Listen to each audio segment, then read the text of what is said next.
이 부정적 감정이 높아지는 시기가 지속됩니다.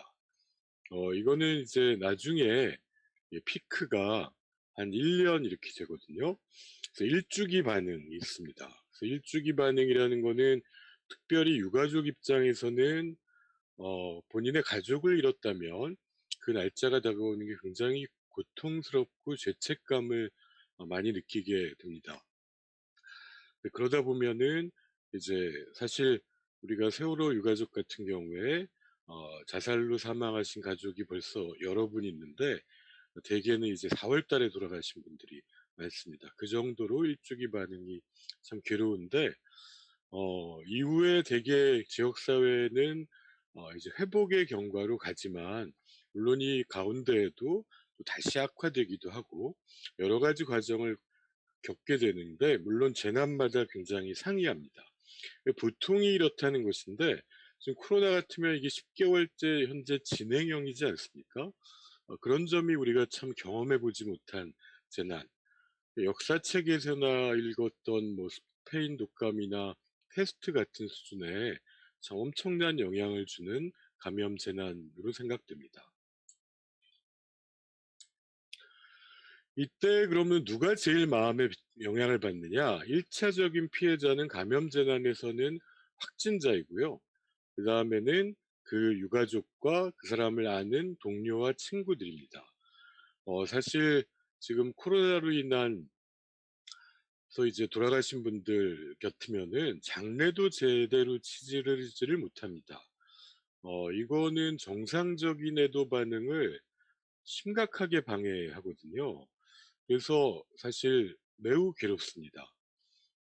세월호 유가족 같은 경우도 이제 초반에 이제 1차적인 피해자들 그리고 동료 학생들이 있고요. 이게 이제 1번 대상이고 그 다음에는 그 유가족들 같은 경우 특히 이제 시신을 찾지 못했을 때 저희도 그때 안산에 내려가서 저희가 유가족 분들을 만나면서 이 소리가 계속 들린다는 거죠. 바닷속에서 내 아이가 나를 부르는 소리가 하루 종일 들린다. 이게 환청이냐? 내가 미친 거냐? 아니다. 이거 굉장히 정상적인 반응이다라고 저희가 말씀드렸는데 이게 이러한 시기에 이러한 이제 급성 스트레스 반응에서는 이제 환청이나 뭐 이런 평소에 경험하기 힘든 경험도 있을 수 있습니다.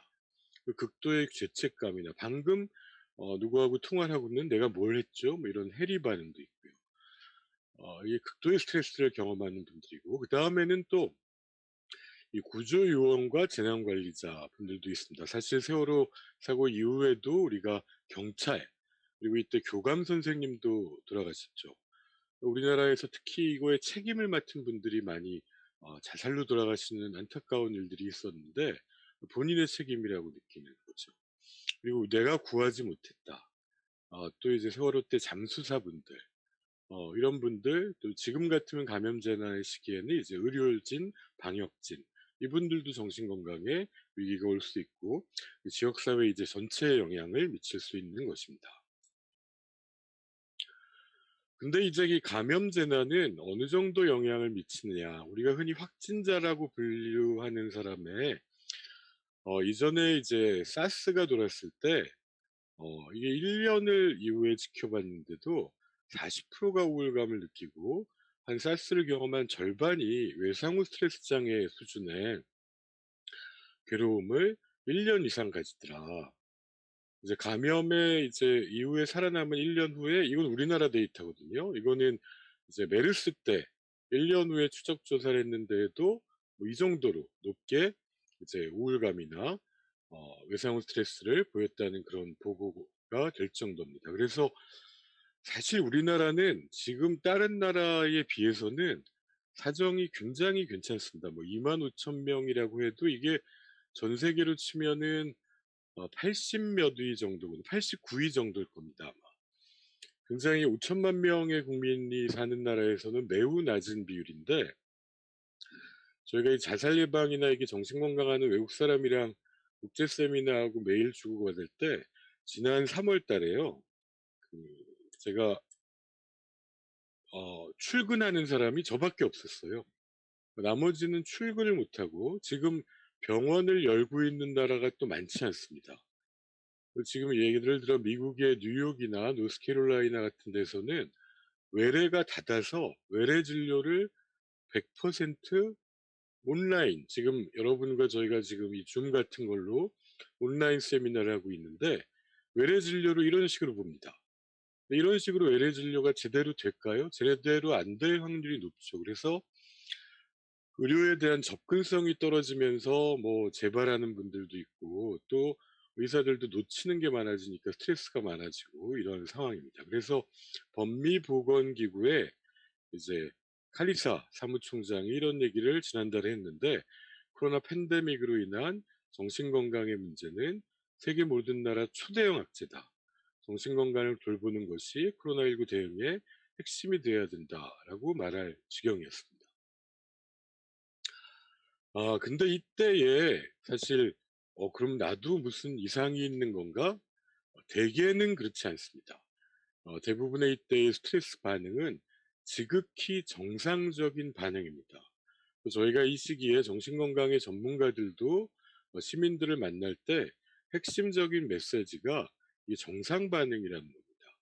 특히 초기에 또 현실적인 어려움 때문에 생기는 이제 분노나 절망이나 슬픔이나 때로는 이제 집중력의 저하라든지 외로움이나 이 여러 가지 것들은 정상 반응입니다. 심지어는 뭐 유가족 같으면 아까 제가 세월호 사고 때 유가족이 이제 환청을 듣고 계속 아이가 부르는 소리가 들린다. 이것도 정상이라고 말씀드렸죠. 근데 이게 계속 지속되면 비정상입니다. 대개의 대부분의 사람들은요, 이런 정상적인 반응이 있다가 어 자연스럽게 사라집니다. 초기에 피크를 찍고요. 그다음에 없어지거든요. 그래서 80~90%는 정상으로 돌아갑니다. 근데 그렇지 않은 사람도 물론 분명히 있다는 것입니다. 이게 이제 그 초기에는 급성 스트레스, 무슨 질환이라고도 안 그럽니다. 즉 급성 스트레스 반응이라 그럽니다. 갑작스러운 재난을 겪게 되면 한 60% 이상의 사람들은요, 상당한 스트레스를 경험하겠죠. 여러분께서 만약 사랑하는 사람을 잃은 뭐 경험을 이미 해보신 분도 있을 텐데, 그럴 때 어떠셨습니까? 밥이 안 넘어가고 잠이 안 오고 굉장히 괴로우셨을 겁니다. 이게 무슨 병일까요? 전혀 그렇지 않죠. 이거는 현실적인 스트레스로 인한 정상 반응입니다. 이거를 보통 이제 첫 번째 화살, 두 번째 화살이라고도 표현하는데요. 이게 되게 이제 부처님이 얘기한 얘기인데, 첫 번째 화살은 현실의 고통으로 인한 스트레스죠. 우리가 뭐 코로나로 인한 경제적인 어려움, 건강의 위험, 그다음에 사랑하는 사람을 잃었다. 그럼 극도의 스트레스를 받죠. 이 화살을 피하기는 매우 힘듭니다. 그건 아주 현실적인 고통입니다. 두 번째 화살이라고 불리는 게 이로 인한 우울, 분노, 불안 같은 부정적 감정이죠. 이거는 시간이 지나면 되게 이게 주수인데요. 한 달 시점으로 하면 많이 줄죠. 그래서 이게 거의 한 1년 지나면은 되게 90%가 넘는 사람은 정상으로 돌아갑니다. 그전까지 상당수가 평소보다는 스트레스 반응이 많아지겠죠. 하지만 대부분 정상이다. 근데 한 10%의 사람은, 많으면 20%까지는 필요한 수준으로 나빠질 수 있는 게 재난 현장의 정신건강이기 때문에, 저희가 사실 심리방역이라고 부르는 용어의 학술적인 표현은 재난정신건강 서비스입니다. 근데 이 재난정신건강 서비스라는 게 해외의 이런 감염재난 가이드라인 이런 데는 한 3분의 1 정도가 이렇게 포함이 됩니다. 왜냐하면 감염재난은 어떠한 재난보다 많은 사람에게 정신건강에 영향을 주기 때문입니다.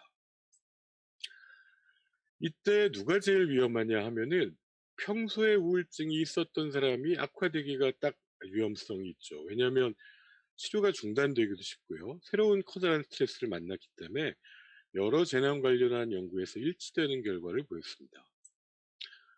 9.11 테러 이후에 사람들이 마약과 술의 사용이 늘어납니다. 이 고통을, 그리고 약을 먹는 사람이 늘어나고요. 이런 것들이 일어났다고 생각하면은 전체 시민에게 영향이 있었겠죠. 근데 그 시기에 이렇게 지진 이후에 치료를 받았던 사람과 아닌 사람을 비교해 봤더니 치료를 받았던 사람이, 특히 조기에 받았던 사람은 그 효과가 1.5년, 5년을 지속되더라는 것입니다. 그래서 치료가 필요한 사람은 조기에 빨리 발견해서 연계해야 된다는 게 이제 핵심적인 사항인데요. 이 시기에 또 하나 놓치면 안 되는 문제가 뭐냐면 혐오의 문제가 있습니다. 사실 이런 부정적인 감정은 모두 다 순기능이 있습니다. 예를 들면은 아니 불안, 우울, 분노가 무슨 순기능이 있냐 이런 생각이 드실 수도 있는데, 불안 때문에 우리가 손을 씻게도 되고 마스크를 쓰게도 되죠. 그래서 책임 있는 행동을 할 수 있게 되고요. 우울 때문에 내가 오래 세웠던 목표를 바꾸고 현실적인 목표를 가지고 또 노력할 수 있습니다. 분노 때문에 우리가 잘못된 시스템을 바꾸는 에너지를 얻기도 합니다. 그래서 이런 부정적 감정은 다 순기능이 있는데요. 근데 그중에 이 부정적 감정 중에 혐오라는 거는 상당히 뿌리 깊은 감정입니다. 감염 재난의 시기의 역사에서는 항상 어김없이 혐오가 주감정이 되기도 하고요. 그거는 이제 또 순기능이 뭐냐 하면은, 혐오는 우리가 더러운 거나 위험한 걸 보면 느끼잖아요. 역겹죠. 그래서 피하게 되는 겁니다. 그 더러운 걸 피하게 되니까 우리가 감염의 위험에서 낮아지는 긍정적인 면이 없진 않은데, 근데 이 혐오가 지나치게 되면 이 감염 재난의 시기에는 어떤 특정 집단을 희생양으로 삼을 수 있는 거죠. 패스트 때 뭐 유태인들을 학살한다든지 소수민족을 공격하거나, 이번에도 우리나라에서도 이런 일들이 있었었고, 실제 메르스 때는 의료진, 초반에는 의료진의 가족들, 의료진에 대해서 뭐 신상을 턴다든지 굉장히 이제 학교에 오지 말라라든지 뭐 이런 반응들이 있기도 했습니다. 근데 혐오가 지나쳐서 어떤 집단을 너무 미워하게 되면 그 집단이 다 숨어버리거든요. 숨어버리면 감염이 더 전파되겠죠. 그래서 사회가 더 위험해지게 됩니다. 그래서 이제 결국은 우리가 사회적 낙인을 찍고 차별하고 배척하면 그 사람들은 무서워서 숨거든요. 그러면 또 감염이 확산되는 이 악순환의 고리에 빠지기 때문에, 항상 우리의 감정에는, 부정적 감정에는 긍정적인 면이 없지 않지만, 이게 혐오로 나아가는 것들은 서로가 서로를 위험하게 만들고, 사실 재난을 이겨내는 핵심적인 힘은 신뢰라는 사회적 자본에서 나오는데, 이걸 방해하는 거죠. 서로가 서로를 믿을 수 없게 되고 상처 주기 때문에 더 위험이 통제되지 않는 위기에 모두 빠지는 악순환의 고리에 빠질 수 있다는 것입니다. 그래서 이 시기에 혐오를 통제하는 것은 굉장히 중요한 일입니다. 그래서 지금 감염 재난 시기에는 이게 정신건강의 문제도 굉장히 크다. 감염에 대한 공포, 사실 이때의 정보를 정확히 얻는 거 굉장히 중요하고요. 이게 격리라는 거는 사실 굉장히 힘듭니다. 여기 혹시 격리를 당해보신 분이 있을지 모르겠는데, 그 좁은 방에서 2주라는 시간을 갇혀 있는다는 거는 굉장히 답답한 일입니다. 뭐 사실 저희 공황장애가 있는 분들도 여기 2주간 갇혀 놓으면 공황장애 재발하고 정말 괴로워하고 전화 상담하고 하시는 분들도 몇 분 통화할 수 있었는데, 정말 괴롭습니다. 이제 확진자는 또 자기가 분명히 그냥 환자인데, 또 우리 사회에서는 우리나라가 이 아주대 김경일 교수가 좋아하는 표현 중에 이런 게 있는데, 우리나라가 세계 유일하게 많이 쓰는 말이 우리 와이프. 세계인들이 정말 이해하지 못한다. 우리 와이프가 무슨 뜻이냐. 그 정도로 우리는 이제 관계주의 국가인데, 그것 때문에 장점은 이게 마스크도 잘 쓰고 서로를 위해서 책임 있는 행동을 잘하는 굉장히 장점도 있지만, 단점은 이게 감염 확진자들이 거꾸로 자기를 잘 못 드러냅니다. 초반에 지금 선생님들께서는 혹시 감염 확진자들이 언론이나 유튜브에 자기를 드러낸 거 보셨습니까? 이 5월 달까지는 딱 한 명 있었거든요. 그분은 스페인의 어느 대학 교수인 한국 분이었어요. 스페인에 살았기 때문에 이 부분만 실명으로 자기를 드러내고 투병기를 올렸습니다. 요즘에는 그래도 7-8월에는 젊은 분들이 좀 이걸 합니다.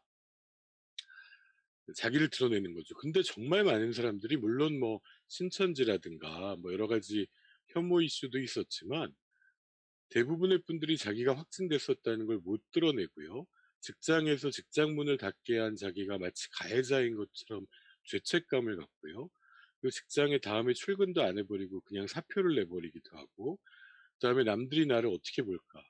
마치 바이러스처럼 보이는 것 같다. 이런 또 고통을 호소하는 게 현재 상황이고, 우리나라의 방역이 뭐 K 방역이라고 불리면서 굉장히 세계적인 주목을 받은 이제 긍정적인 면도 있지만, 이제 특히 3T라고 해 가지고 압도적으로 검사하고 테스트, 그다음에 두 번째가 트레이스 추적을 하면서 동선을 공개했지 않습니까?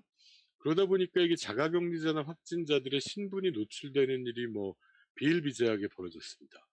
이게 이제 인권 침해가 아니냐 이런 논란이 있고, 사실 우리나라의 초반에 우리나라 방식을 벤치마킹하려고 했었던 독일은 검토해보고는 우리나라는 못한다라고 내려놓게 된 게 바로 그 문제였습니다. 우리는 근데 5년 전에 메르스를 경험하고는 감염법 예방법을 고쳐가지고 이제 동선 추적과 이제 공개가 가능하게 만들어 놨었거든요. 그래서 한편은 확진을 차단하는 데는 사회적 이득은 분명히 봤는데, 이 확진자였던 개인의 인권에 대해서는 참 고민해 볼 만한 시점이긴 합니다. 그것들이 국민들의 영향에 얼마나 영향을 줬느냐는 몇몇 조사를 보겠습니다. 요거는 서울대보건대학원의 유명순 교수님이 이제 2월, 3월 이때 조사를 했거든요. 그랬더니 2월에 비해서 불안은 좀 줄었는데 이제 분노, 이제 우울 이런 게 늘어나죠. 원래 이 순서는 늘어납니다. 초기에는 불안이 높고요. 시간이 지나가면 분노, 우울이 늘어서 이게 코로나 블루라는 말을 사실 저희는 별로 좋아하진 않습니다. 이게 학술적인 용어도 아니고, 또 이제 그 코로나 블루라는 게 마치 이 시기에 우울한 걸 너무 당연하게 얘기하는 면도 있는 것 같아서 낙인을 찍는 효과도 있는 것 같고, 근데 이제 많이 쓰게 됐습니다. 근데 이제 초반에는 이제 불안이 높다가 그다음에 지날수록 8-9월에 뭐 코로나 레드라는 말도 나온 게 이제 오래 가면 소진이 되고 탈진된 사람들의 이제 일탈 행동이 늘어날 수 있다는 게 재난 이후의 부정적 감정의 특징이고요.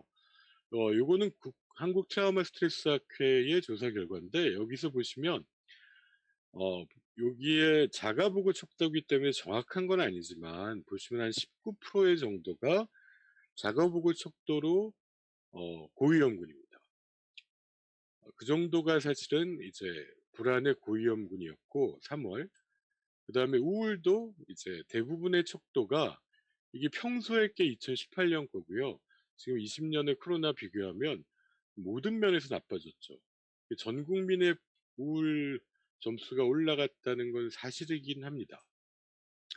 근데 평소 같으면은 이런 사람들이 한 4-5% 수준인데 이제 17.5%가 고위험군이라는 거죠. 그러니까 이게 3월만 해도 상당히 올라갔던 것이고요.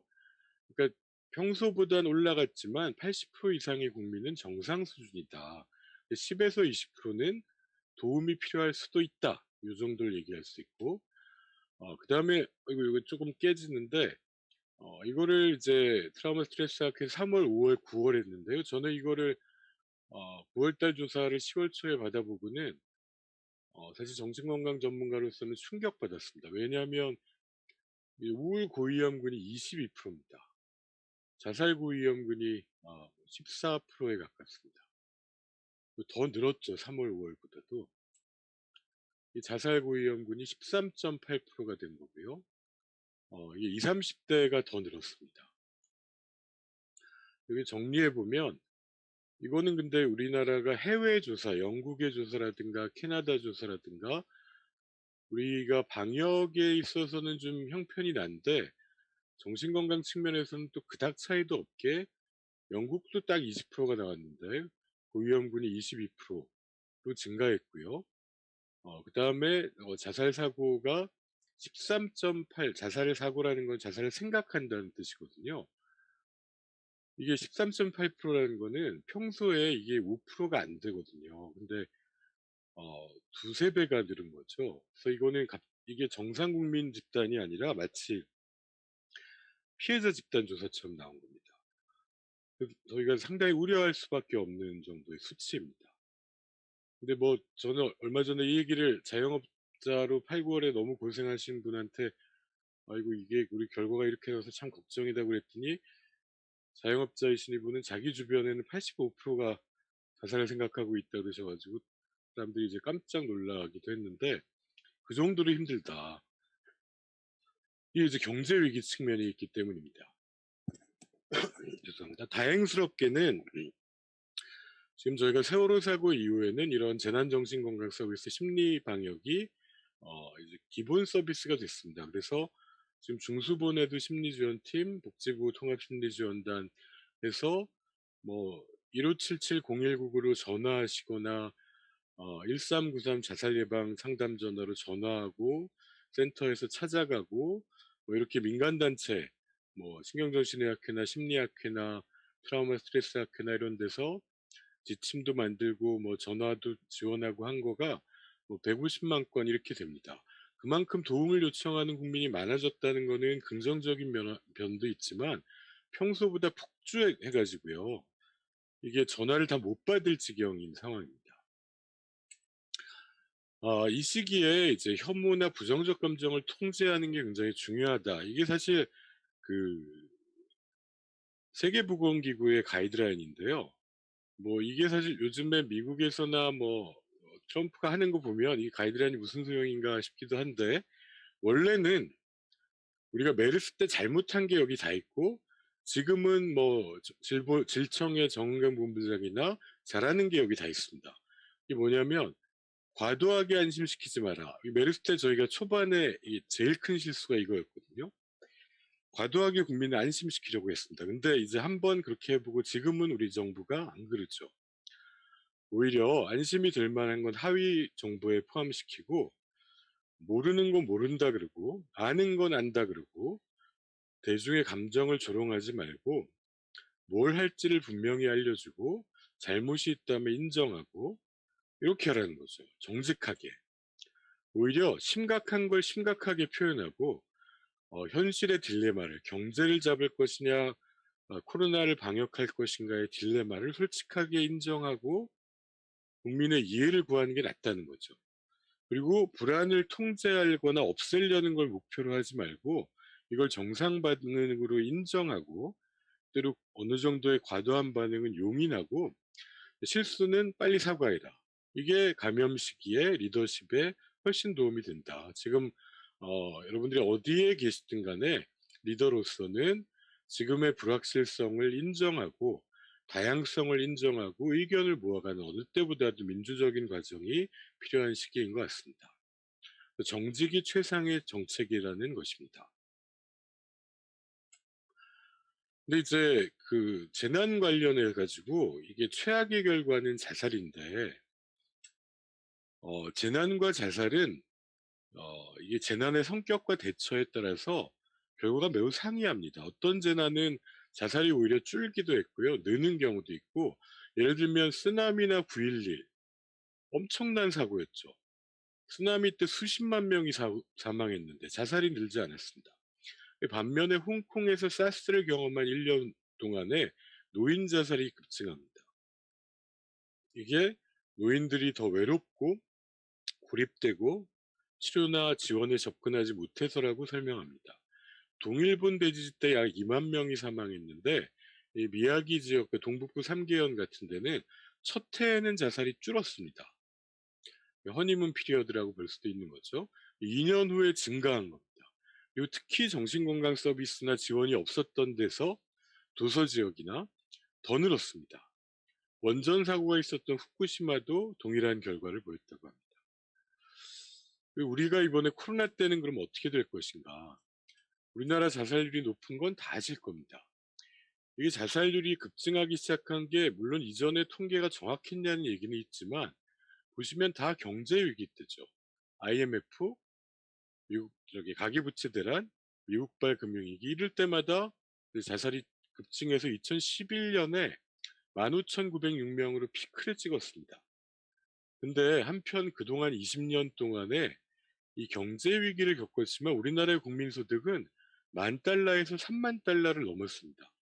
소득이 3배가 늘었는데 이게 1950년대부터 따지면 100달러에서 3만 불로 300배가 늘었는데 그러면은 경제적인 위기로 자살이 설명이 됩니까?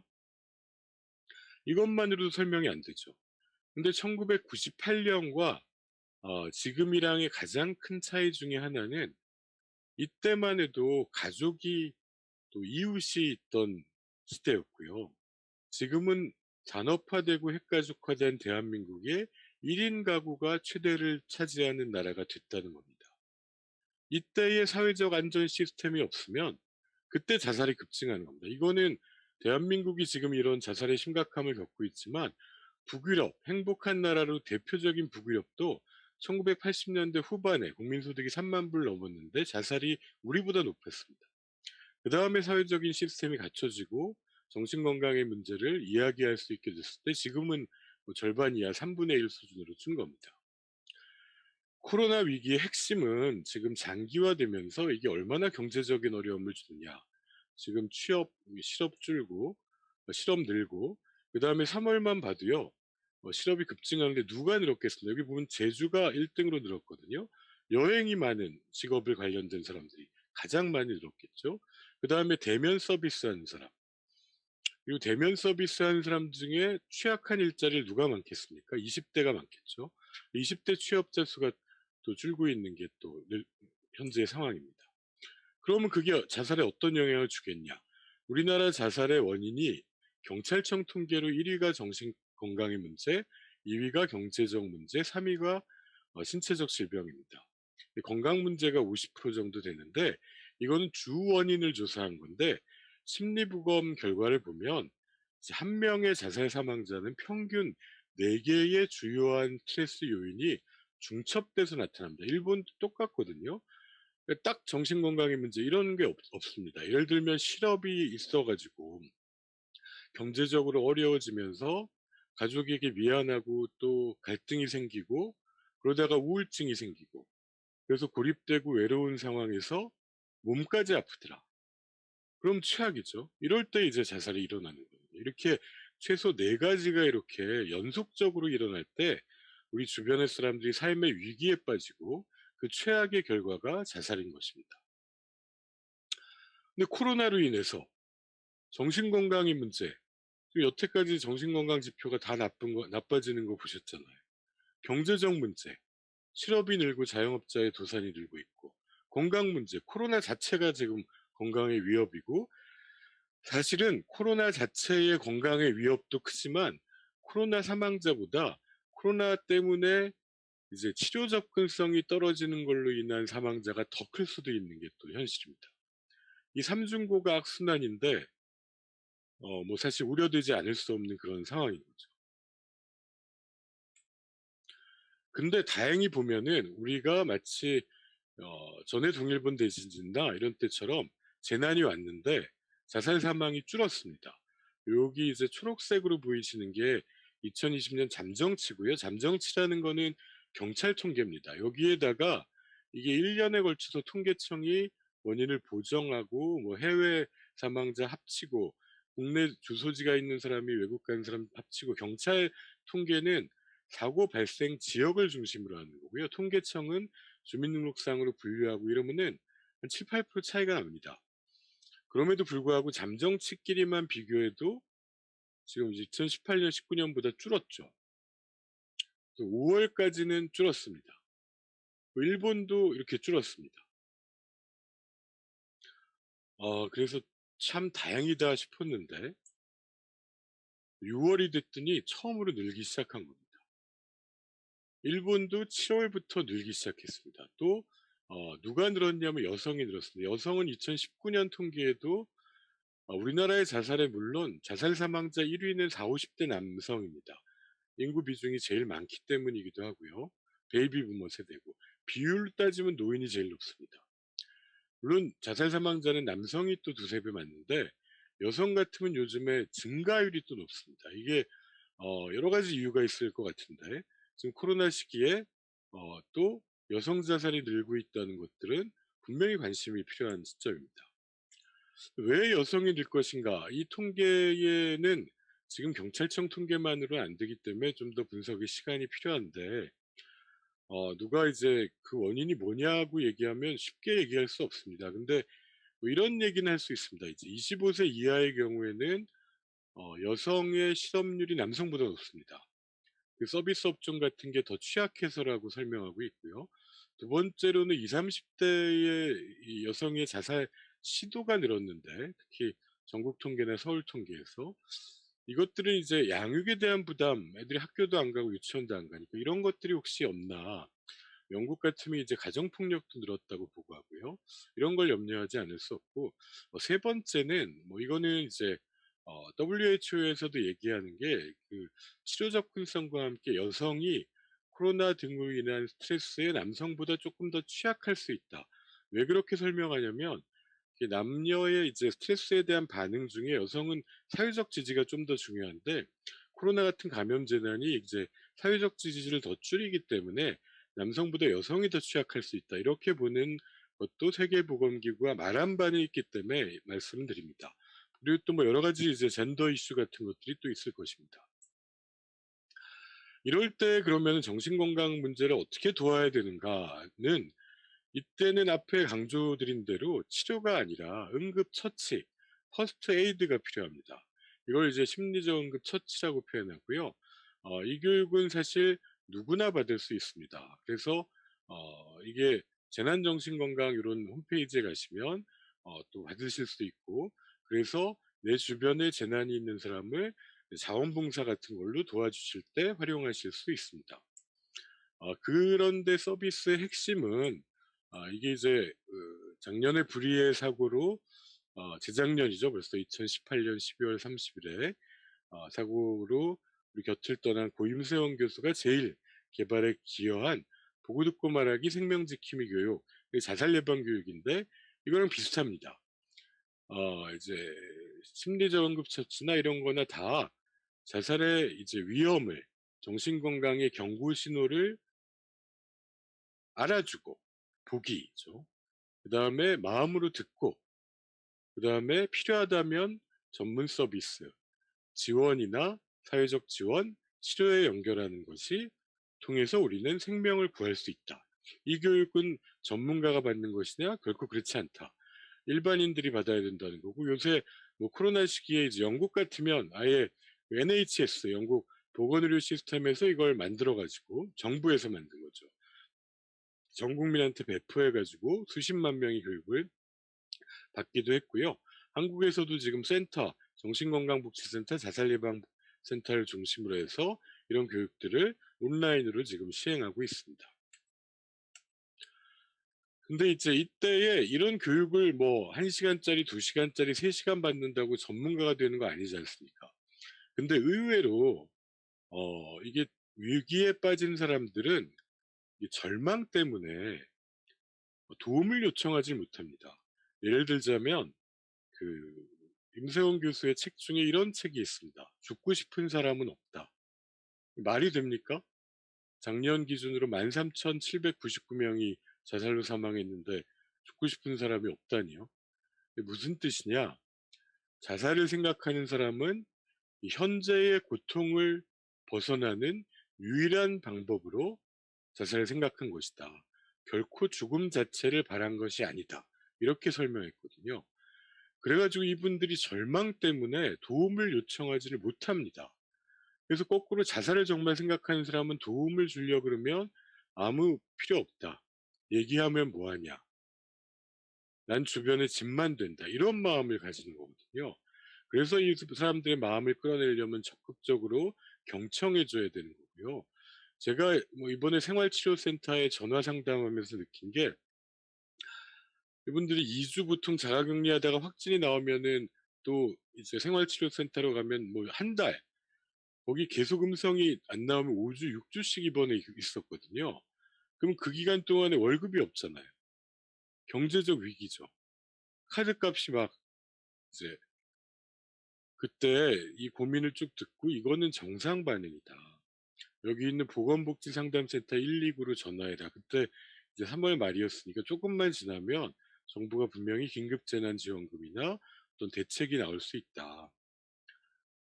그리고 전화해 보시고 그것만으로도 도움이 됐다고 하는데 왜 이걸 전화할 생각을 못 했을까? 절망 때문입니다. 또 주변에서 이런 고통이 있는 분들을 알아차려 주시고 물어봐 주고 이런 서비스에 안내하는 것만으로도 분명 도움이 될 수 있습니다. 물론 그 도움마저 거부하는 분도 있고 응급도 있죠. 뭐 그런 경우에는 이제 1393이나 1577-019로 걸어서 "주변에 이렇게 힘든 사람이 있는데 내가 어떻게 도와주면 좋겠냐?" 이렇게 물어보실 수 있습니다. 자, 여기서 이제 몇 가지 마음을 챙기는 팁을 좀 드리고자 합니다. 이런 것들은 대국민 마음건강 지침은 위에 써 있는 보건복지부는 이제 찾으면 힘드니까 국가 트라우마 센터에 가시면 제일 찾기가 쉽습니다. 거기에 이런 지침들이 쭉 올라와 있는데요. 뭐 예를 들어 몇 가지만 좀 보시면 앞에 다 제가 말씀드리는 겁니다. "불안이 지극히 정상적인 감정이다. 전혀 이상한 게 아니다." 이때에 재난 시기에 정확한 정보를 얻는 거 매우 중요합니다. 뉴스 보셔야 됩니다. 근데 하루 종일 뉴스만 보고 있는 거 제일 나쁘다. 특히 누워서. 그래서 필요한 시간만 꼭 정보를 얻자는 것이고, 혐오를 통제하는 거 굉장히 중요합니다. 서로가 서로를 불신하고 멀리할수록 감염 위험이 있는 사람들이 다 숨어버리면, 그래서 우리나라에서도 이제 그 이태원발 감염이 확산될 때 이 신분을 노출하지 않고도 검사를 할 수 있게 해 줬죠. 특히 성소수자 같은 분들을. 그래서 2차 피해를 주는 것들은 우리가 우리 스스로를 위험하게 만드는 것이다. 이 시기에 이제 불안, 우울, 분노가 올라가는 거는 정상이지만 자기 몸과 마음을 모니터링하고 알아차려야 된다. 근데 그럼 언제 정신건강 전문가나 물어볼 것이냐? 일주일 이상 잠을 못 잔다. 그러면은 1577-0199에 전화해서 물어보십시오. 그다음에 현재의 지금 보이지 않는 적과 싸우는 게 인간에겐 가장 힘든 일입니다. 바이러스와의 싸움. 이제 자연스럽습니다. 그래서 우리가 서로 간의 접촉이 줄 수밖에 없지만 믿을 수 있는 사람과의 마음의 거리는 좁히고 더 접촉을 해야 된다. 오히려 멀리 오래 연락 못한 사람과도 한번 연결해 보고, 저 같아도 우리 부모님한테 손편지를 써본 게 한 10년 만인 것 같은데 나름 효과가 있었던 것 같습니다. 이 시기에 나만의 어떤 가치 있는 일을 해보는 것. 사실 이로 다 힘든 시기에 뭐 그런 게 어딨냐라고 얘기하시는데, 잘 생각해 보면 있습니다. 뭐 저는 코로나 시기에 아이고 정말 좋다 하는 분들 몇 분 봤는데요.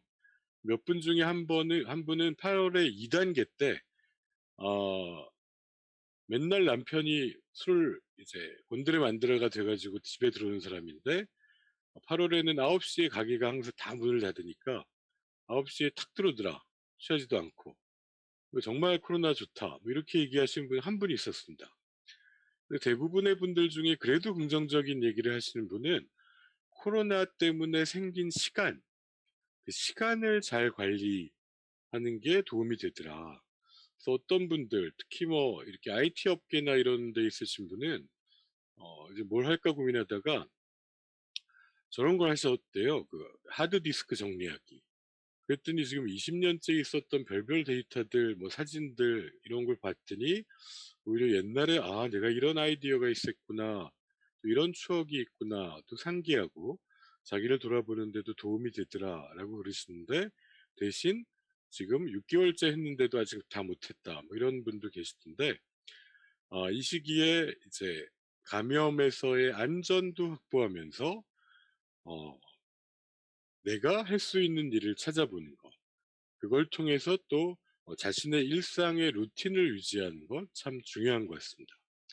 이 시기에 최근에 이제 우울증이나 불안이 나빠지는 데에는 결정적으로 이제 활동이 줄어들고 해를 못 보니까 불면증이 생기고, 불면증이 생기니까 우울이 악화되고, 이런 악순환이 있는 분이 많기 때문에 활동을 꼭 늘려야 되고요.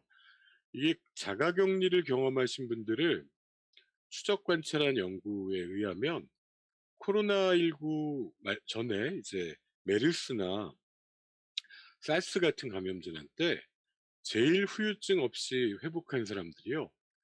오히려 이타적인 마음을 지녔던 사람들이라는 겁니다. 그게 내가 오늘 이 격리되는 게 정말 힘들지만 나를 위해서 또 주변의 가족과 다른 사람들의 안전을 위해서 참자.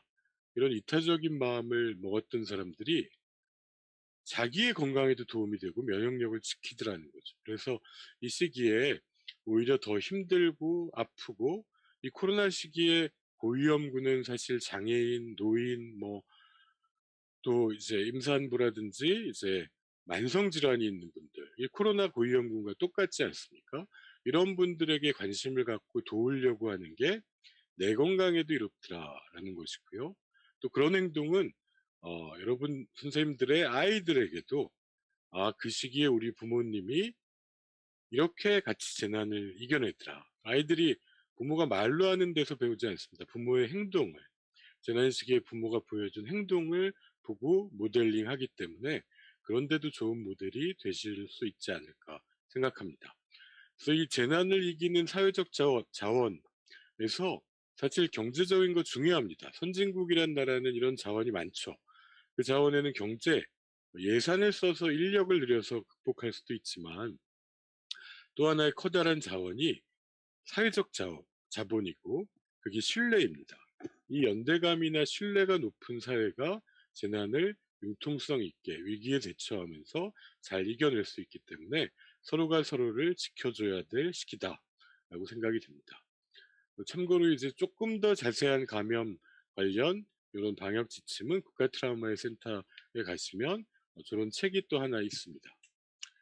예, 거기는 또 이렇게 영역별로 나와 있는 것들을 참고하실 수 있겠습니다.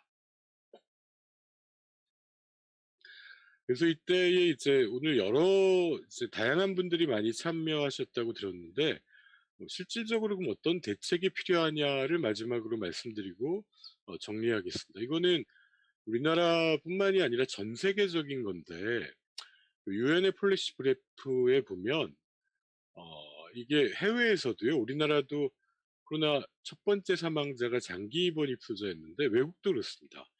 미국에서도 우리가 보면은 전부 1인실와 상상을 초월하기에 참 시설이 좋다 이런 노인 요양시설에 대부분의 분들이 사망하고 그래서 참 안타까움을 주는 경우가 있었는데 왜 그러냐면은 병실은 1인실이어도 밥 먹을 땐 같이 먹지 않습니까? 이 장기 시설에서는 금방 퍼지는 거죠. 특히 안에서 마스크를 쓰지 않고 있을 때. 근데 이제 최근에는 이제 각 정신병동이나 장기 시설에서도 안에서 마스크를 썼더니 감염 위험을 현저히 줄이긴 했습니다. 근데 어쨌든 여기 제일 위험하다. 그 다음에 치료가 중단되기 때문에 중증 정신질환 환자 재발이 많을 수 있는데요. 사실 올해에 보도가 된 일부의 좀 이해 못할 행동 중에 일부는 중증 정신질환의 재발입니다. 뭐 탈출했다거나 일부 문제 행동은 아픈 사람이 있었던 거고요. 또 일부는 이제 너무 괴로워서 감정 조절을 못한 사람들이죠. 이분들은 사실 지원을 받아야 됐을 사람이고요. 그 다음에 세 번째로 일부는 또 어떤 사람이냐면 자신의 신념으로 그렇게 행동한 사람이죠. 이분들은 법적 대처가 필요한 사람입니다. 근데 제일 나쁜 게 이 치료가 필요한 사람을 법으로 대처하고 가둔다든지 지원이 필요한 사람들한테는 이제 낙인을 찍는다든지 이런 게 제일 나쁘겠죠. 이게 중증 정신질환이 일부 재발이 는 것도 사실입니다. 왜냐하면 입원이 잘 안 되거든요. 코로나 때문에. 그래서 이제 일부 지자체만 지금 정신응급 선별진료소를 운영하고 있는 한계가 있고요. 대부분 우울증이 는다, 영국이 20%다, 우리나라는 좀 괜찮은데 알코올이 늘더라, 그다음에 고위험군이 이제 위험성이 커진다. 반면에 지역사회의 이런 지원은 제가 이제 진료하면서도 정말 갑자기 너무너무 참 어렵다 싶은 게 같이 이 돕는 그 네트워크 중에 하나인 거죠. 복지관, 그리고 치매안심센터, 데이케어, 정신사회 재활시설 이런 지역 사회의 뭐 또 차동 여러 기관들의 비대면 접촉이 아예 복지관은 문을 닫아 버린 상황이잖아요. 그러니까는 이 결국은 이분들을 지원하는 서비스가 줄어든 거죠. 그 상황에서 고립되니까는 더 위험성이 높아지는 상황입니다. 그래서 유엔이 권고한 것도 그 사회 전반에 대한 돌봄을 어떻게 줄일 것이냐. 외로움을 줄이고 이게 영국에서는 외로움 부장관도 생기고 자살 예방 부장관이 생긴 게 선진국으로 갈수록 이게 외로움이 늘고 이때에 비대면 서비스를 일단 늘려서 발견이 되면 찾아가서 지원하고 치료하고 그다음에 이때에 소외되지 않게 하자. 뭐 이게 뭐 기본적인 권고입니다. 일본의 자살예방의원연맹도 거의 똑같은 얘기를 하는데 이때 정부의 긴급 여러 가지 대응책에 자살 예방이 이 문제의 최악의 결과니까 연계하고 그다음에 비대면 상담, 전화 상담, SNS 상담에 투자하자. 그래서 이거를 많이 늘렸습니다. 그다음에 이걸 자살의 위험을 정신건강 전문가만 해 가지고는 소용이 없다. 실업, 휴직, 주거 상실 이 지원을 같이 가야 된다. 일본에서 특히 자살 사망자가 많은 40-50 대를 끌어내려고 이제 뭐라고 했냐면 종합 상담회라고 해 가지고 지자체가 실업, 휴직, 주거, 법적인 상담, 건강 상담, 그다음에 몰래 자살 예방 상담을 다 포괄해 가지고 상담을 했더니 거기에 찾아온 중장년의 17%가 자살을 생각하더라. 이 사람들을 발견하려 그럴 때에도 이런 접근이 필요하다는 것입니다. 그다음에 이제 이 학생들은 보호 요인도 있다 그럽니다. 일본은 학교를 안 가서 이제 따돌림이나 왕따 같은 건 주는데 그래도 선생님들이 이제 위험에 처한 학생들을 발견할 수 있는 게 주니까 이게 장기화되면 또 위험성이 늘 수 있다고 하고요. 대개는 의료기관이나 행정직원의 훈련받은 전문가들은 괜찮은데 이게 장기화되면서 본인의 환자를 잃거나 너무 체력적으로 소진이 된다든가 또 사람들이 이게 예민해지잖아요. 짜증이나 화가 납니다. 이런 감정 노동에 반복적으로 노출이 되면은 이런 전문가들도 방역진들도 정신건강에 안 좋을 수 있다. 지원이 필요하다라는 얘기입니다. 그래서 이게 뭐 국가의 자살 예방 계획도 있고 지금 100대 과제에도 들어와 있고 한데 왜 자살이 안 줄까? 지금 우리나라의 자살이 는 데에는 경제 위기 때문에 늘어는 것도 있지만 지금 마포의 희망 나눔 같은 게 정말 중요한 이유를 말씀드리면 1998년의 대한민국과 2018년 그리고 2020년의 올해의 대한민국은 완전히 다른 사회가 됐습니다. 뭐 응답하라 1988 이런 드라마 기억나시지 않습니까? 웬만하면 1970년생들이 뭐 가족 간의 사랑, 또 이웃이 뭐 거의 가족보다 더 가깝고 뭐 담벼락이라는 게 거의 없고 이런 사람들이 서로 웬만한 문제는 해결하고 뭐 사실 저희 아버지도 그랬던 것 같습니다. 뭐 동생이 뭐 요새 일이 없다 그러면은 자기 일처럼 여기고 돕고 1998년에는 부모를 누가 부양하냐 치매가 걸리면 그러면은 90%가요. 당연히 자식이 부양해야지 이렇게 대답했습니다. 그리고 행동에 옮겼습니다. 2016년 이후에 이거는 30% 이하가 됩니다. 그리고 1인 가구가 1등이 됩니다. 그리고는 반이 넘은 게 국가와 사회가 됩니다. 그래서 2016년에 치매 국가 책임자가 대선 이슈가 되지 않았습니까? 이거를 잘 읽으신 거죠. 그러니까 앞에 말씀드린 뭐 미국이든 뭐 북유럽 국가든 이게 국민 소득이 10,000달러에서 더 성장해가지고 3만 불이 됐으면 국민이 더 행복해질 줄 알았는데 웬걸요? 핵가족화되고 1인 가구가 더 늘고 우울증의 유병률이 더 증가합니다. 지금 우리나라의 우울증 유병들은 유럽에 비해서는 엄청나게 낮습니다. 어떻게 될 것인가요? 더 높아집니다. 덴마크 같이 행복한 나라에 10명 중에 1명이 정신과를 다닙니다. 이게 말이 됩니까? 제일 행복 지수가 높은 나라가 어떻게 그럴 수가 있냐. 사회 구조가 이렇게 바뀐 겁니다. 근데 이때의 사회적인 안전망과 함께 마포의 희망나눔 같은 데서 하시는 지역사회의 새로운 공동체가 출현하지 않으면 자살을 줄일 수 없는 이런 시점에 도달한 상황입니다. 근데 그 서비스가 어느 수준이 돼야 되냐면 미국에는 전화로 죽고 싶다라고 하면 이 팀이 집을 찾아갑니다. 야, 이거는 미국이니까 그렇지 우리는 아직까진 전화만 하거든요. 어디 찾아가 보라고 말하고 찾아가는 거죠. 지자체의 담당자가 있고.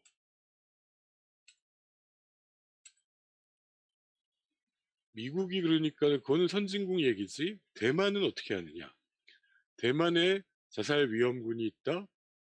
그리고 이런 응급이 있다. 정신과 의사가 출동합니다. 시립병원의 의사가. 경찰이 이 사람이 응급인지 아닌지 모른다. 전화를 받아줍니다. 이게 이제 공공의료 체계에서 해결하고 있다는 것입니다. 예, 이것도 1998년에 뉴욕에서요. 우리나라에서 지금 작년에 재작년부터 고임세원 교수 사고, 경북 영암의 경찰 사망 사고, 진주 방화 사건 전부 중증 정신질환에 의해서 발생했습니다. 조현병 포비아라는 말이 나오기도 했는데 이런 게 왜 생기냐? 우리 20년 전에 미국에서 똑같습니다. 조현병 환자가 지역사회에 방치된 어떤 기자를 지하철에서 뒤에서 밀어서 환청 때문에 사망합니다. 그러니까 미국도 이게 핵가족화가 된 시점이었죠.